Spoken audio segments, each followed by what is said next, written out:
వేదావతి ఉదయాన్నే లెగిచి తులసమ్మ దగ్గరికి వచ్చి చూస్తూ ఉంటుంది. ఇంతలో అక్కడ దీపం లేకపోవటం చూసి ఒక్కసారిగా షాక్ అయిపోతూ ఉంటుంది. ఇంతలో బయటికి వచ్చి వాకిలిని చూస్తూ ఉంటుంది. ఏంటి ఈరోజు కొత్తగా ఉంది, ఉదయాన్నే వల్లి లెగిచి దీపం పెట్టి అలాగే వాకిలి కడిగి ముగ్గు పెడుతుంది కదా, ఈరోజు ఏంటి అలా జరగలేదు, అసలు ఏం జరిగింది వల్లికి అని చెప్పేసి అయితే వల్లి దగ్గరికి అరుచుకుంటూ వెళ్తూ ఉంటుంది. ఇంతలో అక్కడ ఉన్న వల్లి మాత్రం తన రూమ్లో కూర్చొని బాగా తింటూ నిద్రపోతూ ఉంటుంది. ఇంతలో వేదావతి గొంతు వినబడగానే ఒక్కసారిగా తులుక్కుపడి ఆ డబ్బాను పక్కన పడేసి మరీ దుప్పట కప్పుకొని పడుకుని పోతూ ఉంటుంది. అది చూసి అక్కడ ఉన్న వేదావతి అయితే ఒక్కసారిగా షాక్ అయిపోతూ ఉంటుంది.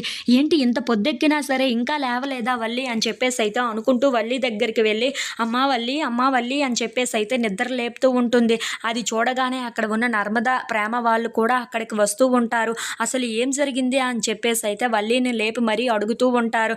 అది చూసి అక్కడ ఉన్న వల్లి అయితే నాకు రాత్రి నుండి చలి జ్వరం వచ్చేసినట్లుగా ఉంది, అందుకే ఇలా వణికిపోతున్నాను చూడండి అత్తయ్య అని చెప్పేసి అయితే యాక్టింగ్ చేస్తూ ఉంటుంది. అది చూడగానే అక్కడ ఉన్న నర్మద అయితే అయ్యయ్యో పులిలా ఉండేదానివి పిల్లిలా అయిపోయావే ఇప్పుడు అని చెప్పేసి అయితే అనుకుంటూ అక్కడ ఉన్న వల్లిని హేళన చేస్తూ ఉంటుంది.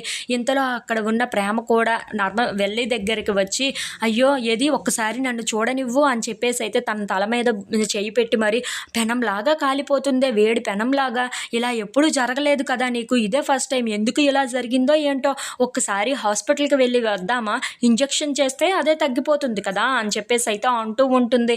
ఆ మాటలు వినగానే అక్కడ ఉన్న వల్లి మాత్రం వీళ్ళు నాకు పెద్ద పెంట పెట్టే విధంగా ఉన్నారే, అదేమీ అవసరం లేదు, నేను ఎక్కడికి రాను, ఏమీ లేదు, నాకు త్వరగానే తగ్గిపోతుంది, ఈ రోజు ఒక్కరోజు రెస్ట్ తీసుకుంటే సరిపోతుందిలే అని చెప్పేసి అయితే అంటూ ఉంటుంది.